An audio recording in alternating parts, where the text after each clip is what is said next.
It was a Tuesday morning in March when Karen Whitfield tried to open her bedroom door and could not. The door had closed fine the night before. By sunrise, it was wedged into the frame so tight she had to push it with her shoulder to get out of the room. Her husband David was already in the kitchen. He was staring at the floor. A crack had opened across the tile overnight. It ran from under the refrigerator to the base of the island, 3/4 of an inch wide at the widest point. They had owned the house for 11 years. They were 8 years from paying it off. 2 kids in middle school, a golden retriever named Banner, a 30-year mortgage on a 3-bedroom ranch in suburban Plano, Texas. By the end of that week, a structural engineer named Robert Castellanos was standing in their kitchen with a clipboard and a grim expression. He gave them the news in 14 words. Your foundation is failing. The repair will cost between $38,000 and $52,000. The original mistake had cost the builder $600 to avoid in 1997. This is the story of 2 foundation methods. One of them costs an extra $15,000 on the day the house is built. The other one costs the family everything 25 years later. And tonight, before you sleep in your house another night, you are going to learn exactly how to tell which one is under your floor. Before I take you inside the Whitfield kitchen on that Tuesday morning in March, there is one piece of context I need you to have. The story you are about to hear is not unique. It is not even unusual. It is the most common foundation failure mode in the entire south-central United States, and it has been happening on the same playbook in the same regions for almost 40 years. What you are about to see is one of 73 documented failures in the field guide linked in the first line of the description below this video. I will come back to it in a moment. Right now, I want you to understand exactly what was happening underneath the Whitfield house in Plano. Plano sits on top of one of the most aggressive, expansive clay soils in the United States. When it rains, the clay swells. When it dries, the clay shrinks. The movement under a typical Plano home in a single year can exceed 3 inches of vertical displacement. 3 inches of soil that lifts and drops the entire weight of the house, every season, every year, for the entire life of the structure. There are 2 ways to build a foundation on expansive clay. The first way is the cheap way. Pour a conventional monolithic slab. Use standard rebar in a grid. Skip the vapor barrier under the slab because it adds $80 to the materials and 2 hours to the labor. Skip the post-tension cables because they add roughly $15,000 to the total foundation cost. The second way is the right way. Pour a post-tension slab. Lay a 6mm polyethylene vapor barrier under the entire pour. Run high tensile steel cables through the slab in a grid pattern. After the concrete cures, tension those cables to 25,000 pounds of force each. The slab becomes one rigid plate that resists the heaving of the clay below. The contractor who built the Whitfield house in 1997 chose the first way. He charged the developer the same amount he would have charged for a post-tension slab. He pocketed the difference. The inspector who signed off on that foundation had 41 inspections scheduled that day. He had under 4 minutes per stop. He looked at the rebar layout, checked a box, and drove to the next subdivision. For the next 25 years, that house performed exactly as designed. Then the drought of 2022 hit North Texas. The clay shrank further than it had in any year on record. The slab cracked in 7 places. The cracks propagated up the walls. Doors stopped closing. The kitchen floor tilted toward the garage. The Whitfields are now facing $44,000 in foundation repair on a house worth $320,000. Their insurance does not cover it. Foundation movement caused by expansive soil is excluded in every standard homeowner policy in the state of Texas. Pause for 15 seconds. What you just heard is failure number 11 in the American Homeowners Field Guide. 73 documented failures across the United States. Foundation slabs poured without vapor barriers. Post-tension cables that were specified on the plans and never installed. Joist hanger errors that collapse decks at birthday parties. Roof flashing that destroys walls in 6 years. Crawl space failures that rot the floor from below. Each failure with the exact product name, the cost of the materials at Home Depot or Lowe's, the contractor markup they charged, and the section of the International Residential Code they violated. The field guide is $27. The repair the Whitfields are facing is $44,000. One link. The first line in the description below this video. Permanent access. Read Chapter 3 tonight before you sleep in your home another night. Now back to what was actually under the Whitfield kitchen. What was under that kitchen was a 5-inch thick conventional slab poured in March of 1997 on bare clay. There was no vapor barrier. There were no post-tension cables. The rebar was placed in a single grid layer instead of the 2 layers the soil report had recommended. The soil report itself, filed with the city of Plano in 1996, had explicitly called for either a post-tension slab or a stem wall foundation with deep piers. The builder ignored the soil report. The city accepted the plans anyway, and the house performed fine for 25 years, the way these houses always do, until the year the clay finally moved more than the rebar could resist. Here is the part that matters for you, watching this in your own home right now. There are roughly 4 million houses in the United States built on expansive clay soil with conventional slabs that should have been post-tension. Texas, Oklahoma, Colorado Front Range, parts of Mississippi and Alabama, Central California. Every one of those houses is one drought cycle away from the same conversation the Whitfields had in March. One more time, 73 failures, one link, $27. The link is in the first line of the description below. Every day this video stays online, 300 more American homes are being built or sold with the same foundation mistake the Whitfields are now paying for. The field guide lists all 73 failures with the exact code section, the exact material cost, and the exact inspection point a homeowner can check this weekend. Read it tonight. The drought of 2022 was not the end of the cycle. It was the beginning. The National Oceanic and Atmospheric Administration projects that the south-central United States will see 2 more multi-year droughts of similar or greater severity before the end of this decade. Every one of those droughts is going to do to other slabs what it did to the Whitfield slab. Foundation repair companies in Dallas-Fort Worth alone reported a 47% increase in slab repair quotes between 2022 and 2024. The wave is not coming. The wave is already here. Most of the homeowners living in those 4 million houses have no idea. They have never read the soil report for their property. They have never pulled the original building permit from the county records office. They have never seen the construction plans that were filed when the house was built. All of that information is public. All of it is free. And 98% of homeowners on expansive clay have never looked at any of it. The post-tension method costs the builder approximately $15,000 more than the conventional method on a typical 2,200 square foot home in Texas. That number is from the Post-Tensioning Institute's 2023 cost survey for residential construction in the south-central region. $15,000 on the day the house is built. $44,000 when the slab fails, plus relocation during repair, plus loss of resale value, plus every door frame, every wall crack, every plumbing line that ruptured when the slab moved. The math is not complicated. The math has never been complicated. The math is the entire reason the post-tension method exists. Let me put the $15,000 in context for you, because the number sounds large until you compare it to what it actually buys. $15,000 on a $300,000 home is exactly 5% of the construction cost. It is less than what most builders spend on the kitchen cabinets. It is less than the upgrade from builder-grade carpet to hardwood floors. It is less than what the same builder will charge to add a covered patio to the back of the house. And that $15,000 is the difference between a slab that lasts the lifetime of the structure and a slab that has a 25-year clock running from the day it cures. The Whitfields did not choose the conventional slab. They never had the choice. The slab was poured in 1997.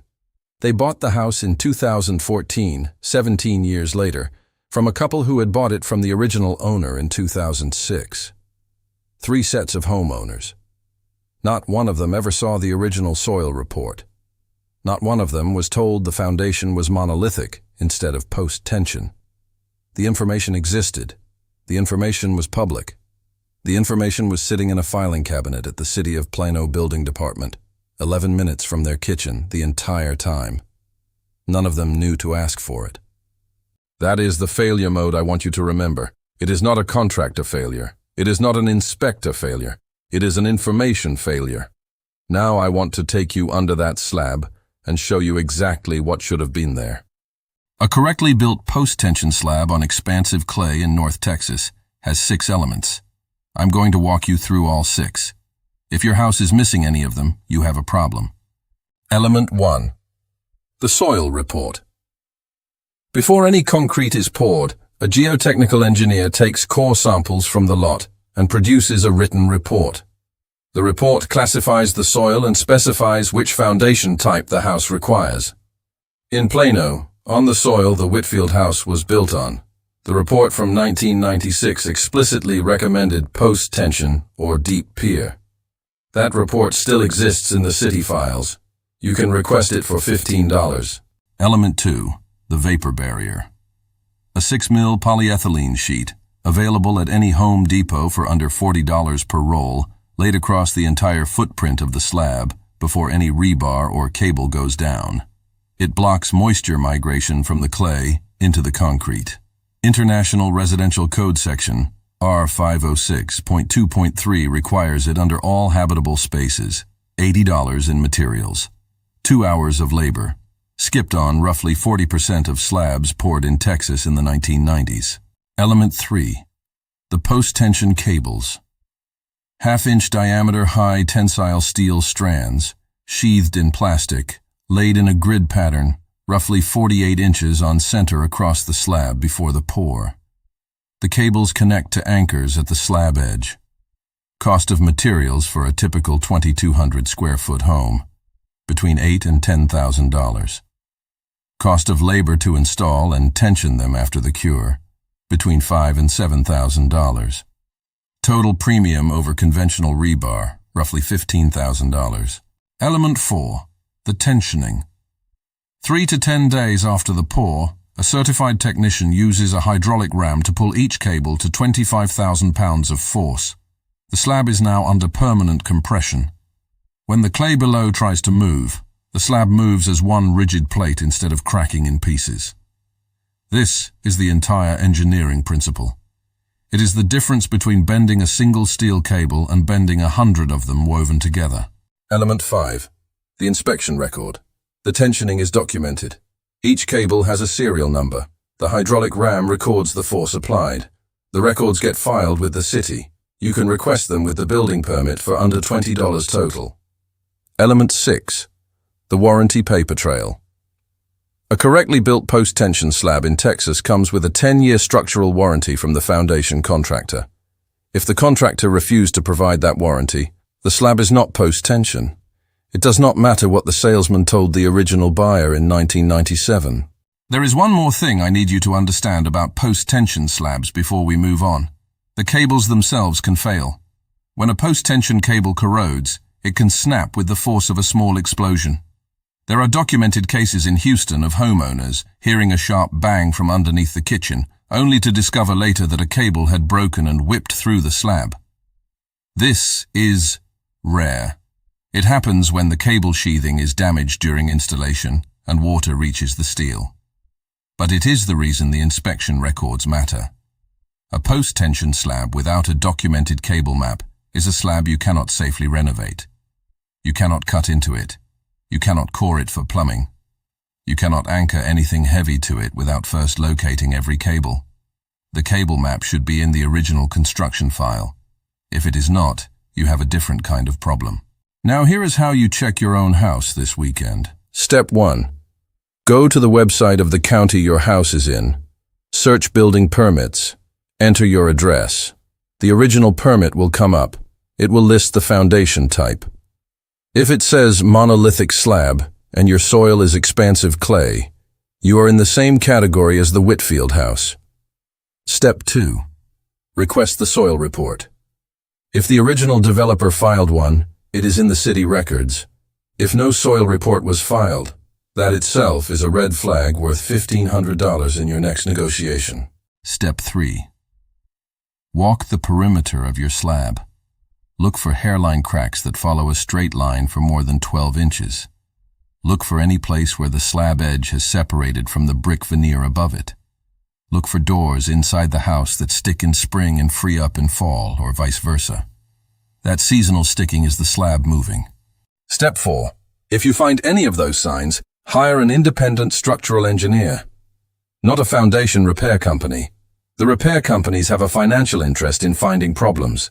An independent engineer charges between $300 and $600 and gives you a written report you can take to insurance, to the seller if you are buying, or to court if you have a case against the builder. There is no profit in any of this for the contractor. There is no profit in telling a customer that an extra $15,000 in 1997 would have saved $44,000 in repairs in 2025. There is enormous profit in being the foundation repair company that arrives 25 years later with a $44,000 invoice. The system is not broken. The system is working exactly as designed. Texas is the worst region for this failure. Dallas-Fort Worth, Houston, Austin, San Antonio. Oklahoma is second, with Oklahoma City and Tulsa on the same clay formation. The Colorado Front Range from Fort Collins down to Pueblo has expansive bentonite clay.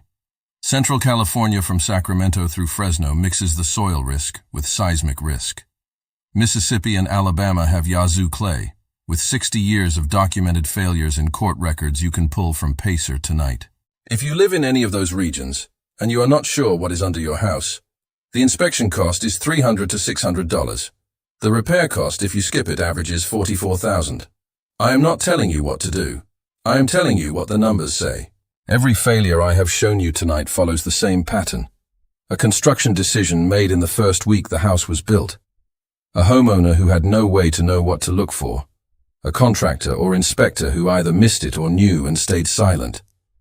And a repair bill that arrives years later, when the original builder is gone and the warranty has expired and there is no one left to hold accountable. The Whitfield slab in Plano. The Hendersons in Tulsa, whose pier and beam foundation rotted because the crawl space was never encapsulated. The family in Sacramento whose post-tension cables were specified on the plans and never installed at all. The deck collapse in Phoenix at a 6th birthday party. None of these were freak accidents. All of them follow the same playbook. And there are 69 more just like them in the field guide I have been talking about. I want to be clear about what this guide is and what it is not. It is not a replacement for a licensed structural engineer when your slab is already showing movement. It is not a replacement for a licensed foundation contractor when you need an actual repair. It is not legal advice for suing a builder 25 years after the fact.